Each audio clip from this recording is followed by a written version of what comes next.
something.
Et nous lirons dans les Saintes Écritures, Marc chapitre 11.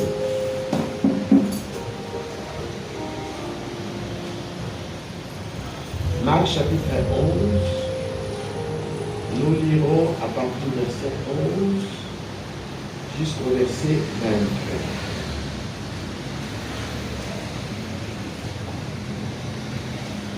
Avant cela, écris nos textes. Je vais prier.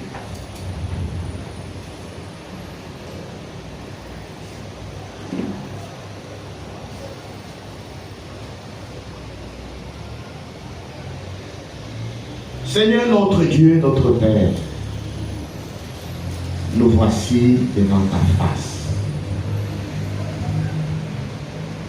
C'est le meilleur moment de la journée, car il est écrit, l'homme ne vivra pas de pain seulement, mais de toute parole qui sort de la bouche de Dieu.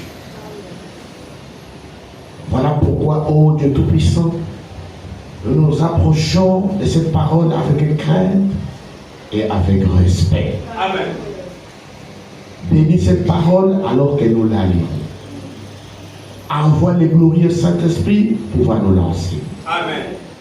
Dispose nos cœurs pour que cette parole trouve une place dans le cœur de chacun de nous. Amen. Nous croyons, Seigneur, que tu nous visiteras, car nous le demandons au nom de Jésus-Christ. Amen. Amen. Marc chapitre 11, verset 11. Jésus entra à Jérusalem, dans le temple. Quand il y tout considéré, comme il était déjà tard, il s'en alla à Béthanie avec les 12. Asseyez-vous s'il vous plaît. Et nous continuons dans l'écriture. Le lendemain, après qu'ils furent sortis de Béthanie, Jésus y faim. Apercevant de loin un figuier qui avait de feuilles, il alla voir s'il trouverait quelque chose. Et s'en étant approché, il ne trouva que de feuilles, car ce n'était pas la saison de figues. Prenant donc la parole, il lui dit que jamais personne ne mange de ton fruit. Et ses disciples l'entendirent. Ils arrivèrent à Jérusalem, et Jésus entra dans les temples et s'est mis à chasser ceux qui vendaient et qui achetaient dans les temples. Il renversa les tables échangeurs et les sièges de vendeurs de bijoux. Il ne laissait personne transporter aucun objet à travers les portes. Et il enseignait et disait, n'es-tu pas écrit?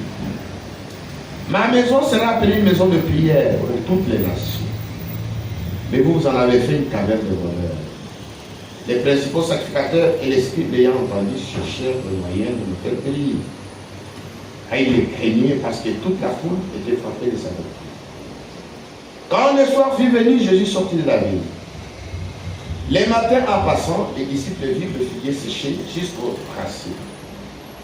Pierre se rappelant ce qui s'était passé, dit à Jésus, Rabbi, regarde, le figuier que tu as maudit a séché. Jésus prit la parole et leur dit, ayez foi en Dieu. Amen. Je vous l'ai dit en vérité, si quelqu'un dit à cette montagne, ôte-toi de là, Oui. et jette-toi dans la mer, et s'il ne doute point en son cœur, mais croit que ce qu'il dit arrive, il le verra s'accomplir. Amen. Que Dieu ajoute la bénédiction à l'écrit de sa parole. Amen. Aujourd'hui, nous commençons un sujet intitulé Parle à cette montagne. Je remercie le Seigneur parce que nous avons pris 2 semaines à parler sur des choses qui doivent être. Et je n'ai pas reçu de réponses. Je n'ai pas reçu de questions. Ça signifie que vous avez bien suivi. Amen. Ça signifie que vous avez tout compris. Donc quand vous suivez, là où vous trouvez une zone d'ombre, il faut toujours poser des questions. Amen. N'ayez pas peur de poser des questions. Vous ne devez pas dire, là je n'ai pas bien compris. Mais, bon, c'est passé, c'est fini. Non. chaque jour suffit sa peine. Amen. Et la parole de Dieu est une nourriture. Est une nourriture au temps convenable. Quand Dieu l'envoie, c'est toujours à dessein. C'est pourquoi nous devons toujours bien la comprendre. Là où il y a une zone d'ombre, n'ayez pas peur. Posez toujours la question. On va y revenir. Amen. Pour que vous ayez une meilleure compréhension. Cette prédication parle à cette montagne. A été prêchée par le prophète de Dieu le 23 novembre 1951. Donc, c'est moi-ci, au mois de novembre. Et dans cette prédication,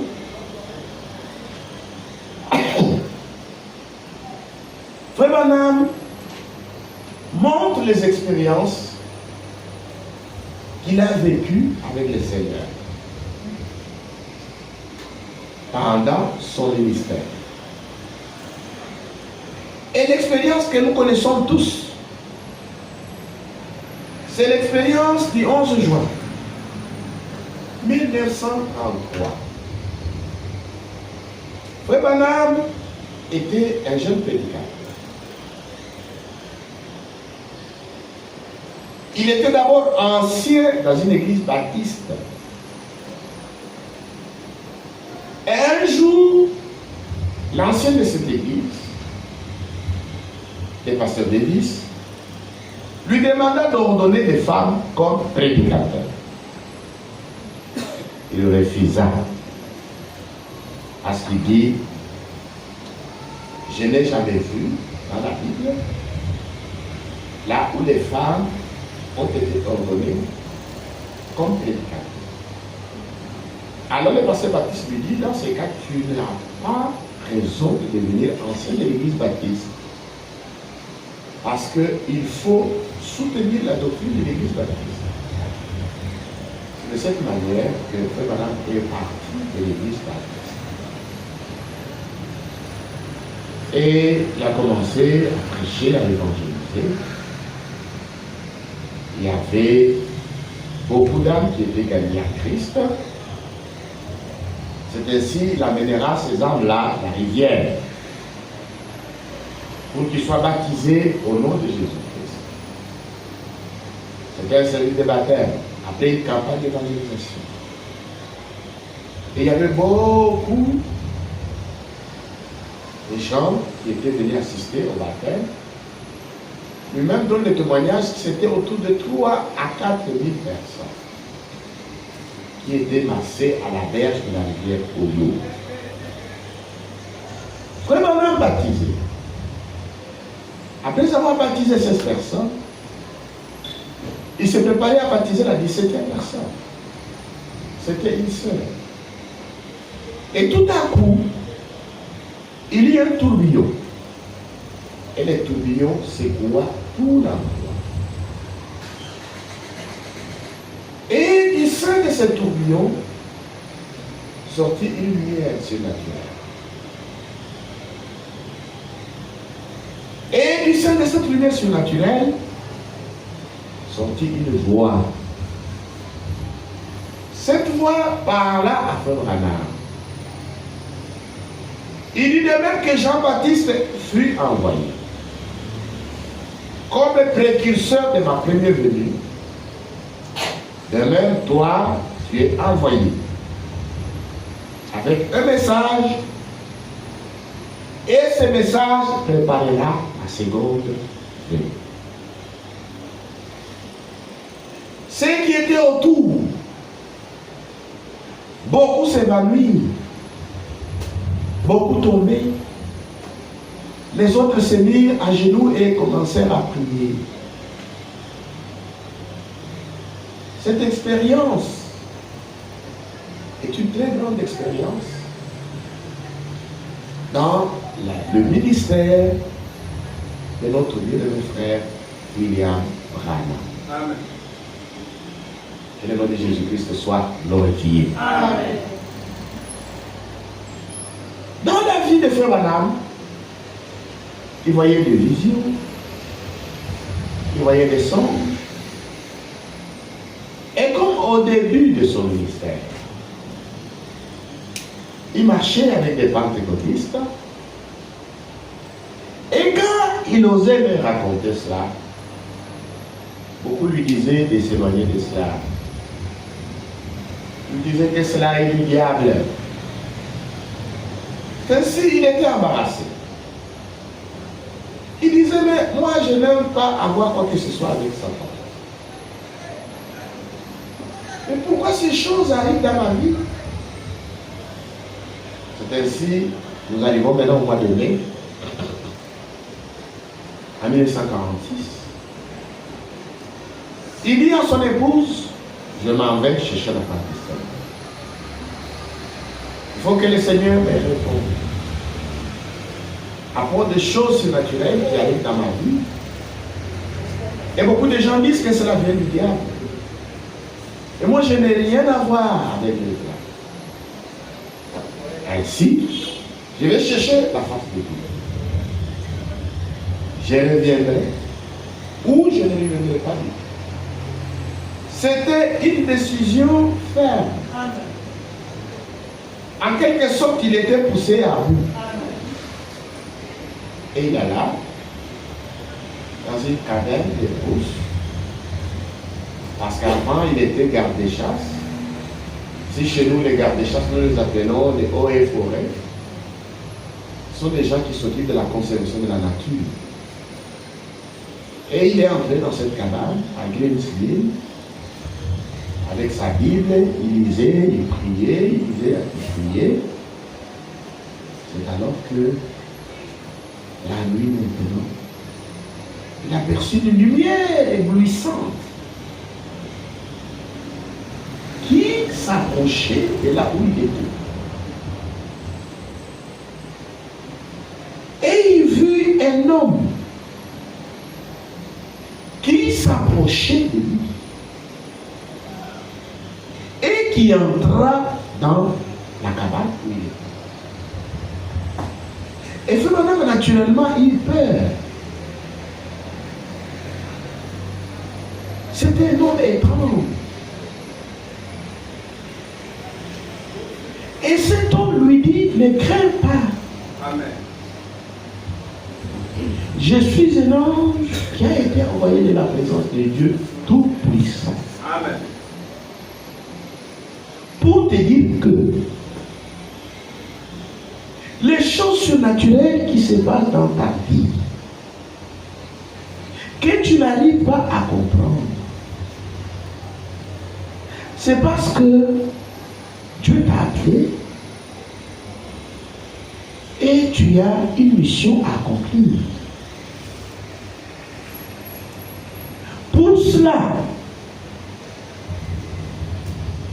tu recevras deux signes. Le premier signe est que lorsque tu vas commencer à prier pour le malade, il y aura une vibration sur ta main. C'est-à-dire la maladie qui se trouve dans la personne apparaîtra sur ta main. Et sur l'inspiration, tu connaîtras la maladie. Tu prieras pour le malade. Et le malade sera guéri. Amen. Il n'y aura pas une maladie qui résistera à ta prière. Pas même les cancers. Et deuxièmement, si tu restes sincère, il arrivera que tu vas commencer à discerner même les pensées des gens.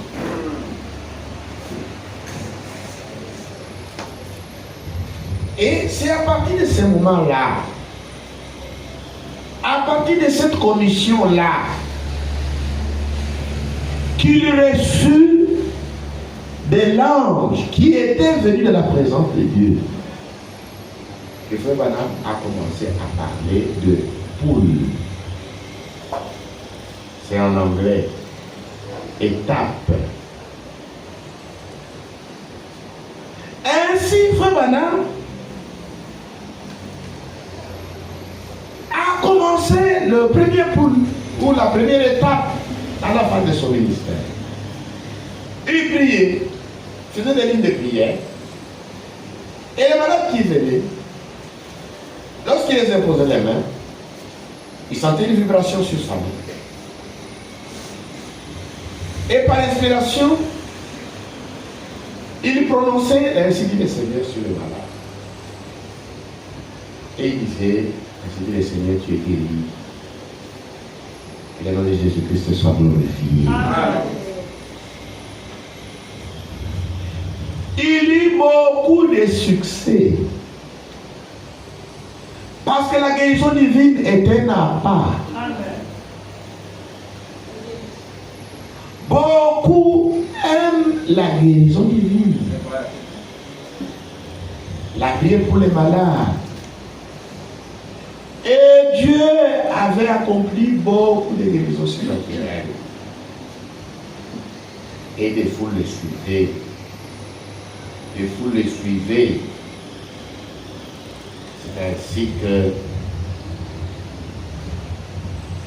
on parle du premier pôle. La guérison des malades.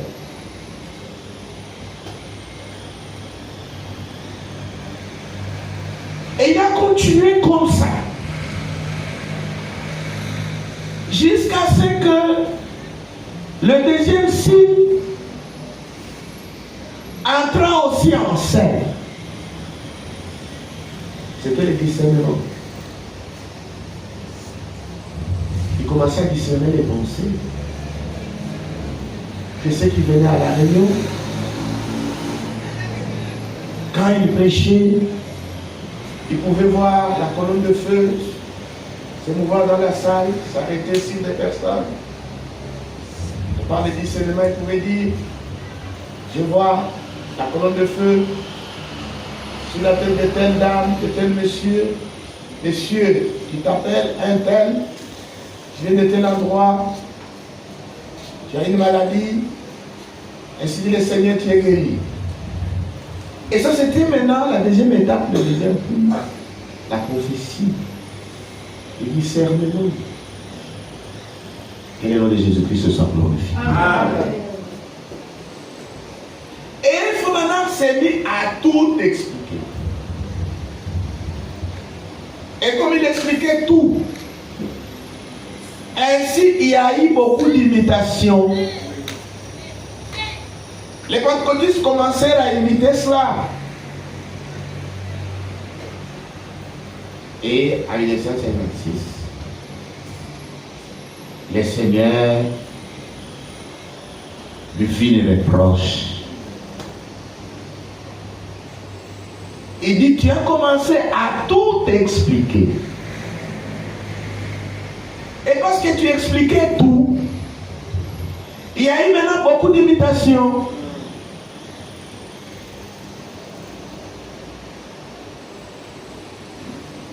Maintenant, il y a beaucoup d'imitations. Les pentecôtistes aussi commencent à prier. À faire aussi le discernement. Ces imitations continuent jusqu'à aujourd'hui. Tout ce que vous voyez, les soi-disant prophètes, essayez de faire cette imitation. Et Frère Branham avait été repris par le Seigneur pour avoir tout expliqué. Que le nom de Jésus-Christ soit élevé. Amen. Maintenant, en 1962, Frère Branham devait maintenant commencer la troisième étape.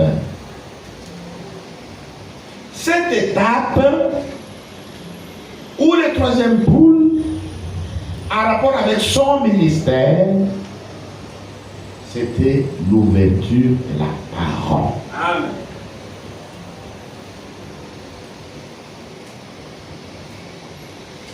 Dieu a commencé la restauration avec Martin Luther. Martin Luther, c'était l'âge de ça. C'était un moine catholique. Il est sorti de l'église catholique. Il voulait traduire la Bible du latin en allemand.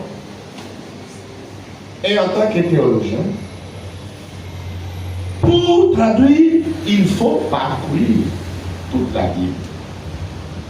Il comprit que l'Église catholique était gravement en erreur avec ses dogmes, ses traditions qui n'étaient pas bibliques. Ainsi, il découvrit que le salut était uniquement par la foi. Amen. Et son message, c'était le retour à l'évangile. Toutes les églises évangéliques, c'est là les commencements. Et on l'appelait un protestant. Il protestait contre l'église catholique. Amen. C'était là de la réforme. Le retour à l'évangile. Mais Luther était tout simplement un réformateur. Il n'était pas un prophète. Il était guidé par l'intelligence humaine pour découvrir dans les Saintes Écritures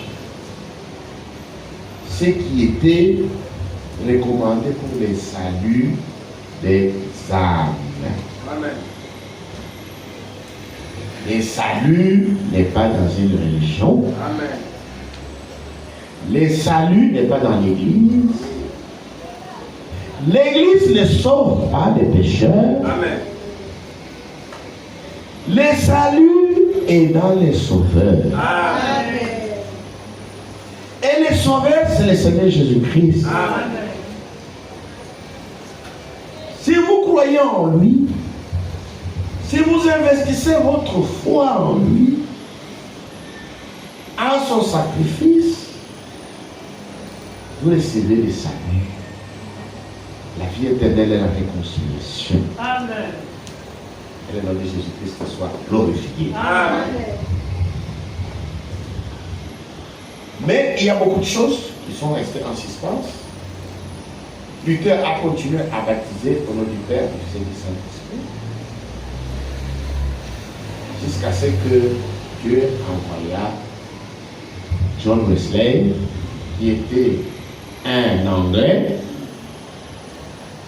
lui est venu avec le message de la sanctification. Amen. Sans la sanctification, personne ne verra le Seigneur. Et ensuite, avec William Seymour, il y a eu le réveil pentecôtiste. Amen. Avec la restauration de dons. Qu'est-ce que c'est John Wesley?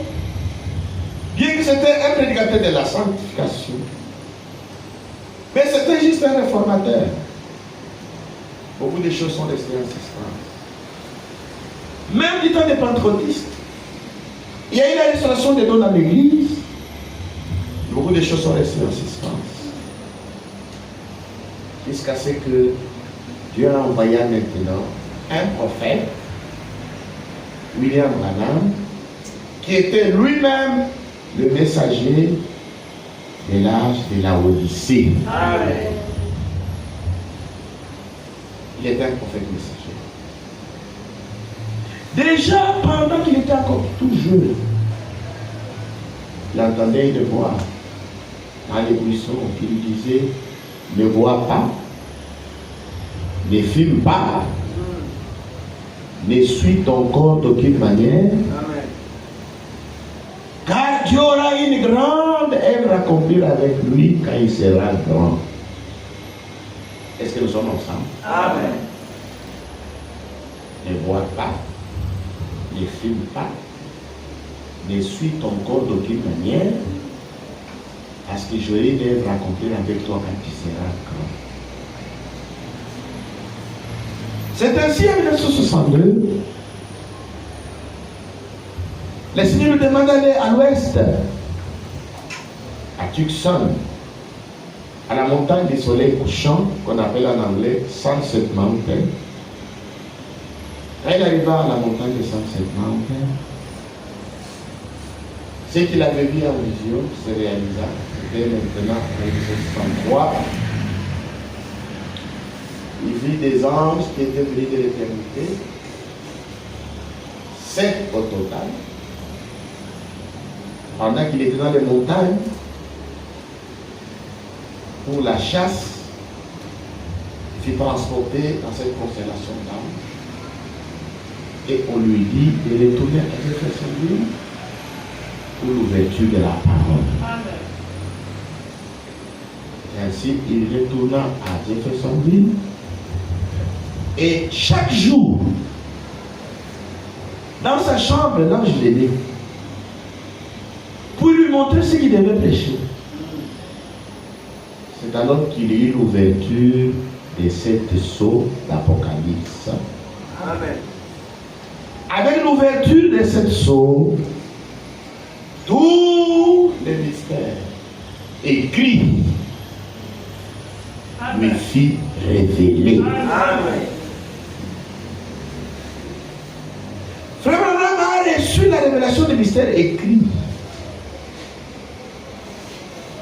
C'est pourquoi il se réclame d'avoir prêché comme Paul. Parce que Paul a prêché des mystères écrits. Amen. Et il nous demande de ne pas aller au-delà de ce qui est écrit. Amen. Et de ne pas concevoir de l'orgueil. Donc, dans le ministère de Frère Branham, il y a 3 poules. Ça signifie 3 phases ou 3 sextates. Le nom de Jésus-Christ soit glorifié. Amen. Maintenant, en 1959, lorsqu'il parle de la prédication, parle à cette montagne. Dieu a voulu montrer à son serviteur les dons divins qui doivent venir dans l'église avant l'enlèvement. Amen. Le nom de Jésus soit glorifié. Amen. Et dans parle à cette montagne, il dit un don divin doit venir à l'église. Amen. Amen. Les dons divins qui doivent venir dans l'église, c'est une puissance. Amen. Cette puissance doit venir dans l'église. Et Dieu a voulu que Frère Branham vive cette puissance-là. Comment cette puissance viendra dans l'église? C'est pourquoi il dit dans cette montagne que le 3e poule a été appris. Donc lorsqu'il parle de cette puissance en rapport avec l'église avant le retour de Christ, il appelle aussi cette puissance-là le 3e poule. Vous ne devez pas confondre avec les 3 poules de son ministère. Le premier poule, c'est la guérison avec les signes de la main. Le 2e poule, c'est le discernement qu'on appelle la prophétie. Le 3e poule, c'est l'ouverture de la parole. Est-ce que nous sommes ici? Amen. Maintenant, Frère Branham, il lisait la Bible. Mais cette écriture de Marc 11 l'embarrassait. Cette écriture dit, je vous l'ai dit en vérité, si quelqu'un dit à cette montagne, ôte-toi de là, jette-toi dans la mer. Et s'il ne doute point en son cœur, mais croit que ce qui lui arrive, il le verra s'accomplir.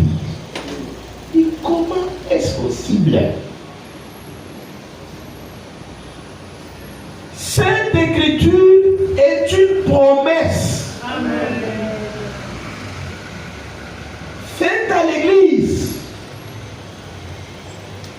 C'est un don divin qui doit venir dans l'église avant le retour du Seigneur. Amen. Pendant qu'il s'est posé beaucoup de questions sur cette écriture, et Dieu a voulu que Frère Branham puisse vivre les dons divins qui viendra dans l'église avant le retour de Jésus-Christ. Amen. Est-ce que nous sommes ensemble? Amen. Un jour, il était à une partie de pêche avec ses amis. Il aimait beaucoup pêcher. Il aimait beaucoup chasser. Comme il avait l'esprit d'Élie, ce sont des gens qui aiment la brousse, les déserts. Alors il était accompagné de ses amis qui étaient avant d'être gagnés à Christ, les témoins de Jéhovah. Vous savez, les témoins de Jéhovah ne croient pas au miracle. Alors Frère Branham était en train de pêcher. Mais un petit poisson prit la part. Mais c'était juste un petit poisson. Mais quand il voulut enlever l'hameçon, le petit poisson était complètement déchiré. Et le petit poisson mourut. Ainsi, il prit le petit poisson, il le jeta à l'eau. Et le petit poisson flottait, les nageoires dehors. Il était déjà mort. C'est ainsi qu'il sentit une onction toute particulière. Et une voix lui dit, pars.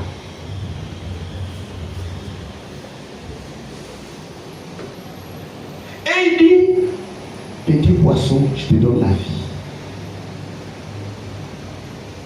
Et il vit comment le petit poisson revint à la vie. Il commença la résurrection du petit poisson. Amen. C'est les dons divins qui étaient accomplis. Amen. Et là, vous devez comprendre. Parce que vous serez en contact avec nos bien-aimés qui sont dans les églises du message. C'est sur ces expériences qu'ils font toute une doctrine pour dire voilà, c'est pendant que Dieu l'a créé, il a ressuscité un petit poisson. Ce n'est pas lui qui a ressuscité. C'est Dieu qui est capable de ressusciter le mort. Le nom de Jésus soit glorifié. C'est ainsi qu'il est là dans son église pour dire voilà, les dons divins qui doivent venir à l'église a été accompli. C'est le troisième point. La résurrection du petit poisson. Un jour, il était à la chasse, à l'écureuil. Il chassa, trouva pas. C'est ainsi qu'il sentit la même onction qui lui dit, parle, tu as besoin des écureuils. Il dit, c'est qui me parle? Suis dans une vision ou c'est comment? C'est trop tard, monsieur. Il dit non. Il sentit cette onction-là comme ce jour-là la lumière. Compris que c'est les dons divins qui doivent venir à l'église. C'est le troisième point. Il dit qu'il y a un écureuil ici. de couleur rouge. Et il y a l'écureuil là-bas. C'est quoi l'écureuil? Et puis sa carabine, il tira. L'écureuil tomba. Il avait pris l'écureuil. L'écureuil, c'est lui. C'est un véritable écureuil. Peut-être qu'il était caché. Il cherchait un endroit beaucoup plus clair. Il dit qu'il y a l'écureuil là-bas. L'écureuil était là. Il tira. Il l'a ramassé. C'était un écureuil. La création des écureuils. Amen. Vous serez en contact avec des frères qui croient au message, qui fondent leur foi sur ça pour dire que Frère a créé les éclairs. Il y a un seul créateur. C'est Dieu. Amen. Il n'a pas créé. C'est Dieu.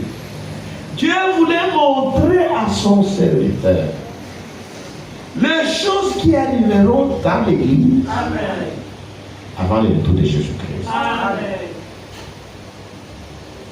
C'est ainsi,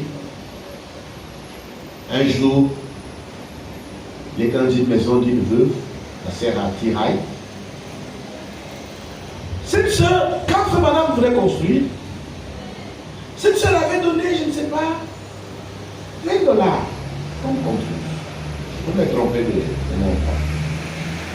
Maintenant, ce madame, voyant la sœur Ati, comment elle souffrait, elle était veuve, ses parents étaient vieux, malades. Il dit non, frère Bana, c'est Atiraï. Si tu peux garder cela, non, prends, c'est ma contribution. Le Seigneur lui dit prends. Et il prit ça. Maintenant, un jour, il revenait de la chasse, il était allé rendre visite à la sœur Atiraï. Quand il est arrivé là-bas, il commençait à raconter à la sœur des choses merveilleuses que je suis en train de vous raconter ici. Et la sœur était une croyante qui lui disait, frère Banam, ce que tu dis là, c'est la vérité. C'est la vérité, frère Banam. C'est vrai. Pendant qu'il était là dans la maison de la sœur Atiraï, la même puissance là, elle est venue et le Seigneur lui a dit, pars, dis à Atiraï de demander tout ce qu'elle voudra et elle aura ça tout de suite. Et tu vas commencer à dire la sœur Ati, cette même option là est déjà là. Demande maintenant, vous verrez. Sœur Atiraï a commencé à pleurer. Il dit, mais tu es pauvre. Si tu veux que la maison se remplisse d'argent, demande. Tout de suite là, la maison sera remplie d'argent. Tes parents sont vieux. Demande. As-tu pleuré? As-tu avait des garçons incroyants qui étaient assis là, derrière? As-tu regardé ces enfants? Frère lui dit, il y a ta soeur qui est là-bas malade. Si tu seras la guérison de ta soeur, demande. La sœur Ati demanda la chose juste. Il faut maintenant, je demande le salut de mes deux garçons. Amen. Amen. L'argent, c'est dit, je serai riche, mais ce sont des choses passagères. Oui. Ma soeur qui est malade, elle guérirait et puis après elle va mourir. Mais j'ai des enfants qui sont pécheurs. Et le Saint-Esprit tomba sur les deux enfants. Celui-là s'est répandu et puis rempli du Saint-Esprit. Amen. C'était la première fois que ce don de troisième poule était confirmé sur les personnes, sur les humains. Ce troisième ce troisième poule-là, c'est un don divin qui viendra dans l'église, qui a été confirmé à Frère Branham. Et Frère Branham me dit, quand le troisième poule viendra, ça sera un réveil. Dans l'église épouse, qui secouera le monde entier. À ce moment-là, la venue du Seigneur sera proche. Le troisième pour le moment, c'est une promesse. Nous l'attendons. Amen. Vous êtes en contact avec les bien-aimés qui sont dans les églises de messages. Ils peuvent vous dire non, le troisième pour est déjà accompli. Ils vont déjà le troisième pour. Non, non, non, non, non, non, non. Nous attendons cela. Nous attendons le troisième poule. Maintenant, en attendant le troisième poule, l'Église doit s'exercer avec Marc 16. Amen.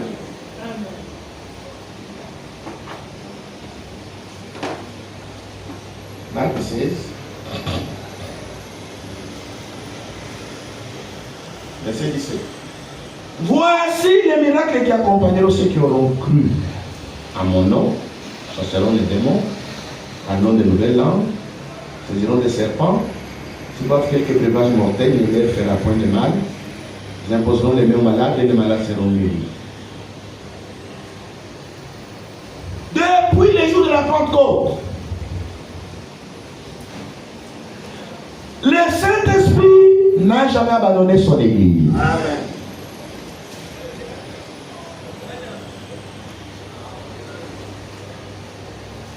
Nous devons nous exercer avec Marc 16. L'église qui ne pratique pas Marc 16 ne verra pas Marc 11. Amen. Le nom de Jésus-Christ soit glorifié. Est-ce que nous sommes ensemble? Amen. Marc 16 doit être en action au milieu de nous. Imposez les mains malades, priez pour les malades, la guérison divine. Amen. Amen. Pour cela,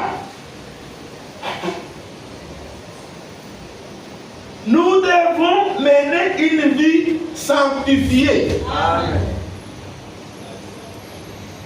Est-ce que nous sommes ensemble? Amen. Une vie sanctifiée. Vous ne pouvez pas chasser les démons avec une vie sale. Amen.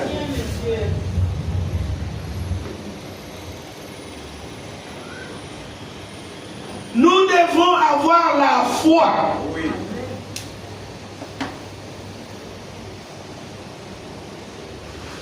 Un croyant doit avoir foi dans sa prière. Amen. Un croyant doit mener une vie sanctifiée. Amen. Est-ce que nous sommes ensemble? Amen. Dieu a besoin de nous utiliser. Oui. Dieu a besoin d'utiliser vos mains. Dieu a besoin d'utiliser vos bouches. Amen. Les mains que le Seigneur veut utiliser ce soir, aujourd'hui, sont vos mains. Amen. La bouche que le Seigneur veut utiliser, c'est votre bouche. Amen. Pour chasser les démons. Les mains que le Seigneur veut utiliser, ce sont vos mains pour imposer sur les malades. Mais bien aimés, nous devons avoir la foi. Et nous devons vivre une vie sanctifiée. Amen. Marc 16 doit être en action dans l'église. Amen. Regardez. regardez. Dieu a dit, frère Branham, ne bois pas, ne fume pas, ne suis ton corps en aucune manière. Amen. Ah, j'aurais une grande œuvre à accomplir avec toi quand tu seras là. Ça signifie que pour que Dieu puisse nous utiliser, nous devons nous garder dans la sainteté. Amen.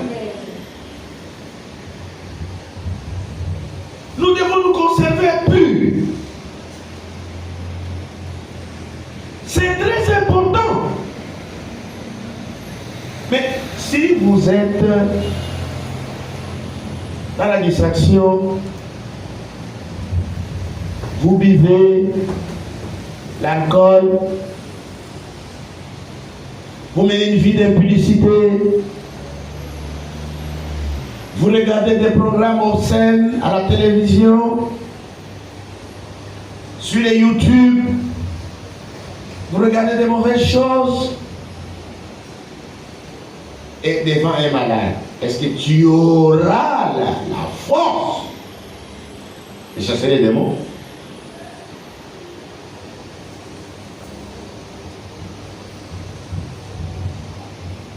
Parce que Satan ne peut pas chasser Satan. Amen. Sinon, son royaume sera divisé. Toi, tu es tout plein dans la mondanité, dans les choses mondaines. Tu fumes les champs, tu fumes la cigarette, tu as une vie impudique, tu es dans les fraudes. Comment Dieu pourra-t-il t'utiliser? Bien-aimé, le Seigneur compte sur nous, partout là où vous êtes. Beaucoup d'hommes peuvent être gagnés par une vie sanctifiée. Amen. Lorsque vos collègues verront Marc 16 en activité,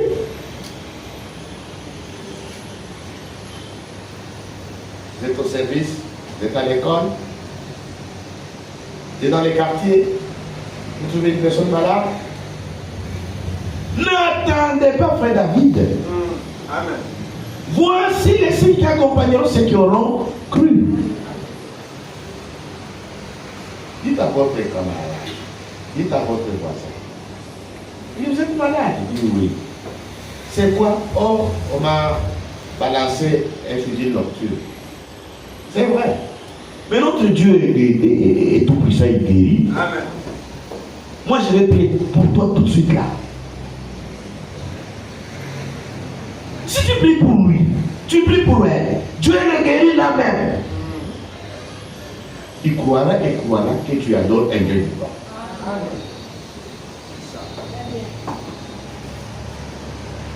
Mais est-ce que tu peux faire cela avec l'odeur du regard un peu partout? Bourré. Mais les démons vont quitter là-bas, ils vont entrer chez toi.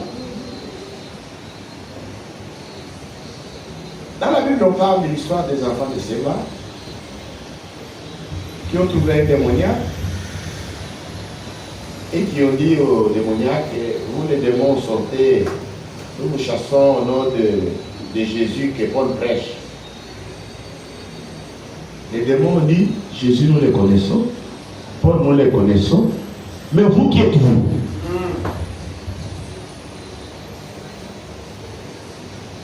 Ils ont bastonné les enfants de Séba. Ils ont déchiré les linges. Parce que les enfants de Séba n'avaient pas une vie sanctifiée. Est-ce que nous sommes ensemble? Amen. Cette prédication nous incite à la foi et à mener une vie pure. Amen. Parce que vous devez comprendre que le Seigneur compte sur vous. Pour manifester Marc 16. La parole n'est pas venue seulement en parole, mais aussi en puissance. Amen. Marc 7 ne doit pas rester seulement dans la Bible ou avec les prédicateurs, non. C'est pour tous les élus. Amen. Quand tu as prié, croyez. Ne doutez pas. Amen. Ne doutez pas. Là où il y a des doutes, il n'y a pas la foi. Amen. C'est ça. Là où il y a la peur, il n'y a pas la foi. Amen. Là où il y a les fausses croyances, Oui. il n'y a pas la foi. Amen. C'est pourquoi nous ne devons pas accepter les croyances qui ne sont pas scripturaires. Oui. Amen. Comme on m'a jeté un fusil nocturne, c'est faux mensonge. Oui. Il n'y a pas de fusil nocturne. Toute maladie vient du diable. Amen. Toute maladie est un démon. Et Jésus a donné à ses disciples le pouvoir de chasser les démons. Amen. La Bible dit, voici je vous ai donné le pouvoir de marcher sur toute la puissance de l'ennemi et rien ne pourra vous nuire. Amen. Mais vous devez mener une vie sanctifiée. Oui.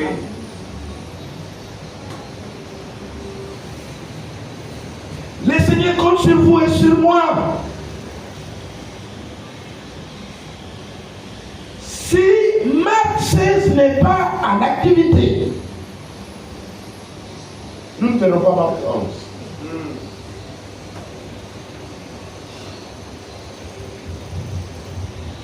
Nous devons commencer d'abord par Marc 16. Pour entrer dans Marc 11. Amen. Avant le retour du Seigneur. C'est un don qui a été confirmé au prophète. Et nous attendons ces moments-là. Fait madame disait, l'Église doit attendre cette période-là, ces réveils-là, exactement comme les enfants attendent Noël. Les enfants savent que pendant la Noël, ils recevront des cadeaux. Et ils aiment que Noël arrive. Parce que pendant la Noël, ils savent qu'ils auront des cadeaux. Et nous aussi, en tant qu'Église, nous devons vivre Marc 16. Amen. En attendant Marc 11.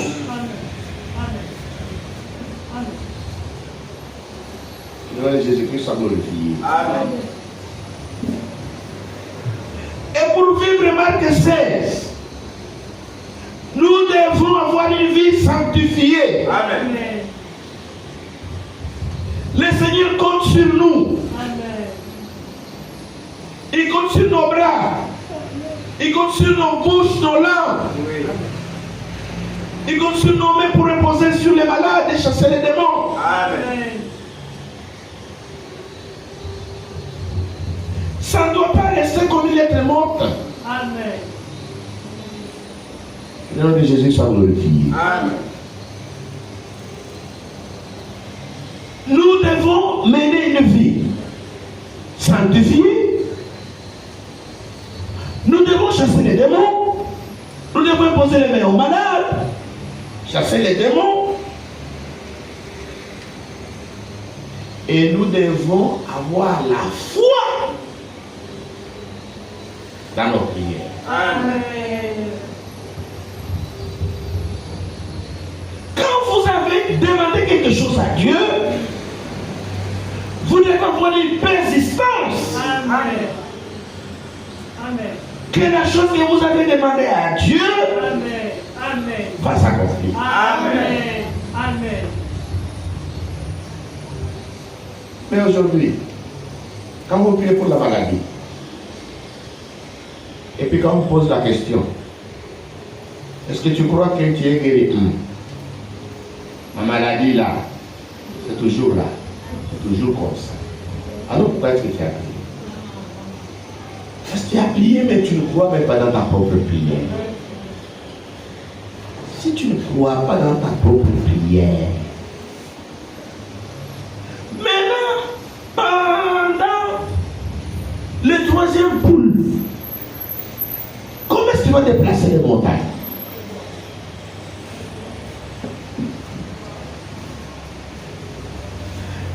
L'entraînement des enfants de Dieu se marque 11 heures. Est-ce que nous sommes ensemble? Amen. Très important.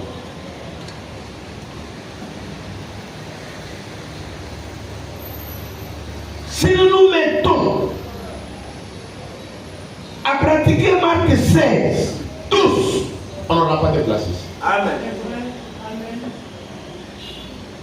Ouais. On n'aura pas de place. Et pour que Marc 16 soit en application, nous devons tous mener une vie sanctifiée. Amen.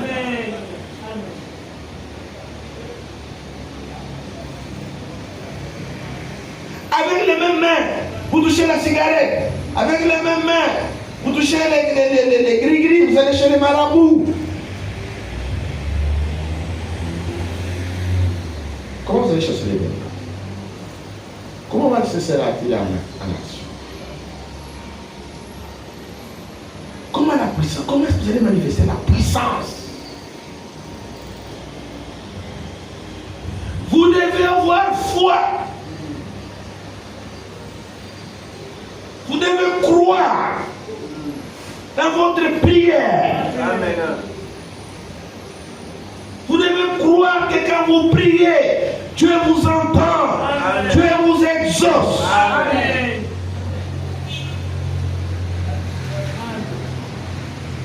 Que le nom de Jésus-Christ soit glorifié. Amen.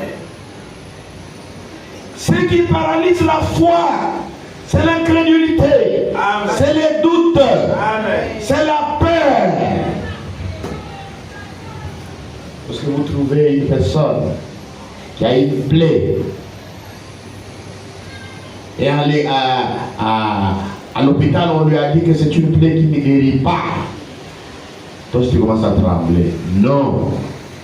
Tu dois dire, notre Dieu guérit toutes les maladies. Amen. Tu pries. Tu crois. Quand tu es demandé pour une situation, croyez que Dieu répond aux prières. Amen. Revenez demain. Nous allons continuer avec parler à cette main. Dites à ceux qui ont manqué la réunion. Nous parlons sur parle à cette montagne. Nous devons savoir que nous attendons un réveil avant le retour des Jésus. Nous attendons un réveil. Mais ce réveil-là, nous l'attendons avec Marc 16. 227.